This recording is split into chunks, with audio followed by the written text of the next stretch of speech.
마을버스 기사가 시동을 끄지 않은 채 저에게 종이 한 장을 건넸습니다. 접힌 자리가 닳아서 글씨 한 줄이 반쯤 지워져 있었습니다. 다음 달부터 이 노선을 없앤다는 말이 맨 윗줄에 적혀 있었습니다. 버스는 기둥을 한 바퀴 돌아 흙먼지를 남기고 산 아래로 내려갔습니다. 저는 종이를 든 채로 회차 지점 기둥 옆에 서 있었습니다. 종이 아래쪽에는 면사무소 강당에서 공청회를 연다는 날짜가 있었습니다. 그 자리에서 소리를 높여야 할지 앉아있다 나와야 할지 알 수 없었습니다. 주머니에 든 회수권 묶음을 손끝으로 눌러보았습니다. 제 이름은 강복순이고 올해 76입니다. 산 아래 이 마을의 남은 집은 이제 11가구입니다. 저는 지난해까지 20해 동안 산불 감시 초소를 지켰습니다. 초소로 오르던 임도의 구비는 지금도 제 발이 먼저 기억합니다. 하루 3번 산을 내려다보며 연기 오르는 곳을 살피는 일이 제 일이었습니다. 집에 돌아와 방바닥에 그 종이를 펴놓고 처음부터 다시 읽었습니다. 회수권 묶음을 꺼내 한 장씩 넘겨보니 22장이 남아 있었습니다. 남편이 세상을 떠난 해에 한꺼번에 끊어둔 묶음이었습니다. 저녁에 윗집 명자 어른이 지팡이를 짚고 마당으로 들어왔습니다. 그이도 저와 같은 종이를 접어서 손에 쥐고 있었습니다. 읍내 병원을 이제 어떻게 다니라는 소린지 모르겠네. 저는 마루 끝에 방석을 내어놓고 주전자를 들고 나왔습니다. 그이는 마루에 앉으면서 오른쪽 무릎을 두 손으로 눌렀습니다. 명자 어른은 보름에 한 번 읍내 의원에 무릎을 보이러 다닙니다. 아침 첫 차로 나갔다가 낮차로 돌아오는 반나절 걸음입니다. 차가 없으면 나는 그냥 안 가고 말지. 저는 대꾸를 못하고 찻잔만 상 가운데로 옮겨 놓았습니다.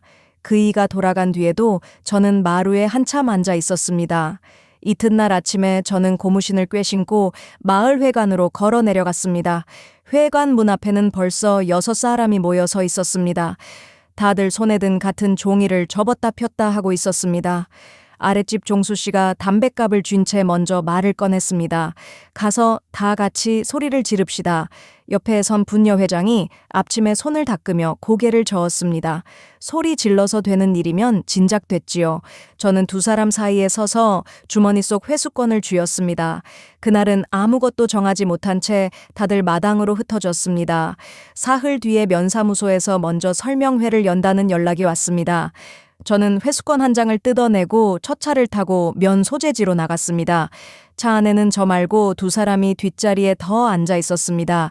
강당에는 접이 의자가 30개쯤 줄을 맞춰 놓여 있었습니다. 그 가운데 앉은 사람은 10명이 되지 않았습니다. 우리 마을에서 그 자리에 간 사람은 저뿐이었습니다. 앞에 선 직원이 노선마다 탄 사람 수를 읽어 내려갔습니다. 우리 노선 이름이 나올 때 저는 무릎 위에서 손을 폈습니다. 하루 평균 4사람이 탄다는 말이 그 자리에서 나왔습니다. 저는 그 숫자가 어디서 나온 것인지 알지 못했습니다. 저는 자리에서 반쯤 일어나며 손을 들었습니다. 앞에 선 직원이 저를 보고 종이를 한 장 넘겼습니다. 오늘은 설명만 드리는 자리입니다. 저는 들었던 손을 천천히 무릎 위로 내렸습니다.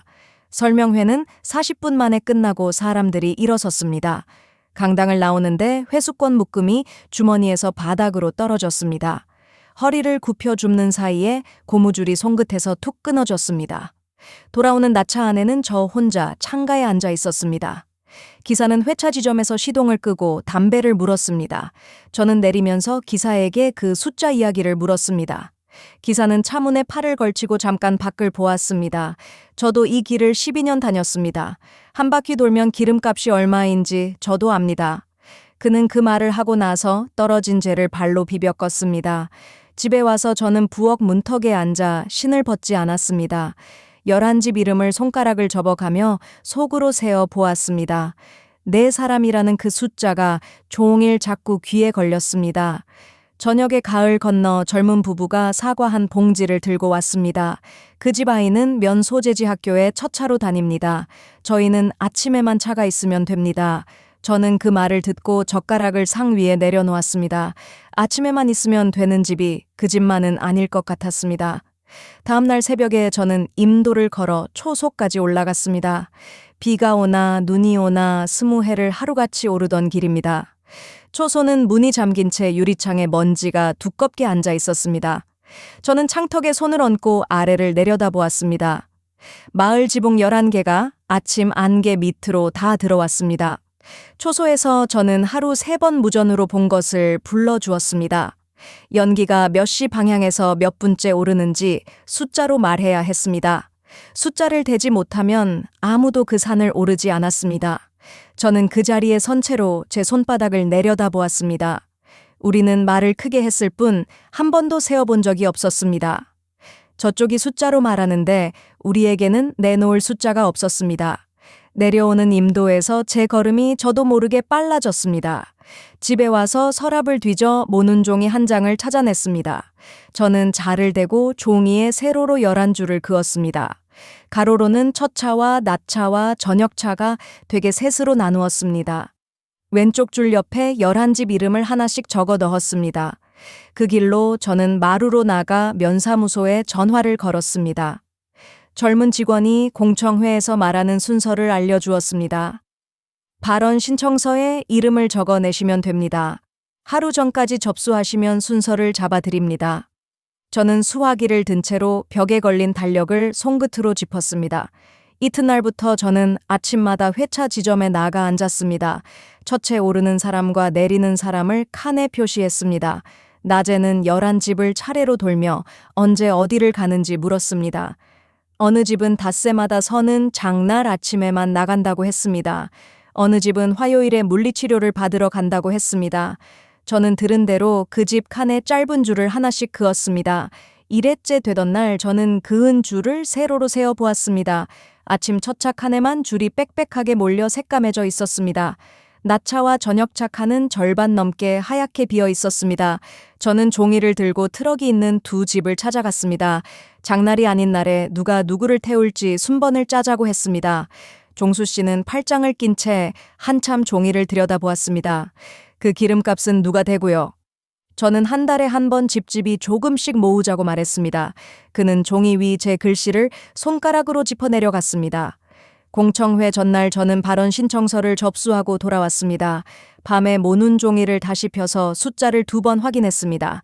공청회 날 아침에 마을 사람 8비 첫 차에 올랐습니다. 강당 앞줄 2칸에 우리는 나란히 붙어 앉았습니다. 종이에 적힌 제 발언 순서는 3번째였습니다. 앞자리에 앉은 버스 회사 사람이 먼저 말을 시작했습니다. 이 노선은 타는 손님이 몇 되지 않습니다. 기사 한 사람 삭도 나오지 않는 자리입니다. 그는 말을 마치고 서류를 2손으로 모아 쥐었습니다. 저는 서류를 쥔 그 손을 보고 고개를 한번 끄덕였습니다. 제 이름이 불렸을 때 저는 모눈 종이를 들고 일어섰습니다. 종이를 앞쪽 책상 위에 펴서 손바닥으로 눌러놓았습니다. 하루 3번을 다 남겨달라는 말이 아닙니다. 장날과 병원 가는 날 아침 한 번만 남겨주십시오. 이래 동안 11집이 언제 어디를 가는지 세어왔습니다. 나머지 날은 우리끼리 차를 나누어 타겠습니다. 저는 차를 나누어 타는 순번을 적은 뒷장을 넘겨 보였습니다. 버스 회사 사람이 종이를 가까이 당겨 들여다보았습니다. 그는 아침 한 번이면 셈을 다시 해보겠다고 했습니다. 면사무소 직원은 한 달 안에 결과를 알려주겠다고 적었습니다. 강당을 나서는데 명자 어른이 제 손등을 2번 두드렸습니다. 저는 그 길로 면 소재지 철물점에 들러 쇠 우편함을 샀습니다. 나사못 4개와 손잡이 드라이버도 함께 담았습니다. 회차 지점 기둥은 손바닥으로 밀면 조금 흔들렸습니다. 저는 우편함을 기둥 눈높이에 대고 자리를 맞췄습니다. 나사못을 하나씩 끼워 손목을 돌려가며 박아 넣었습니다. 4개를 다 받고 나서 우편함을 아래로 한번 당겨보았습니다. 저는 이래 동안 세어 적은 모눈 종이를 접어 그 안에 넣었습니다. 뚜껑을 내려 손바닥으로 2번 눌러 닫았습니다.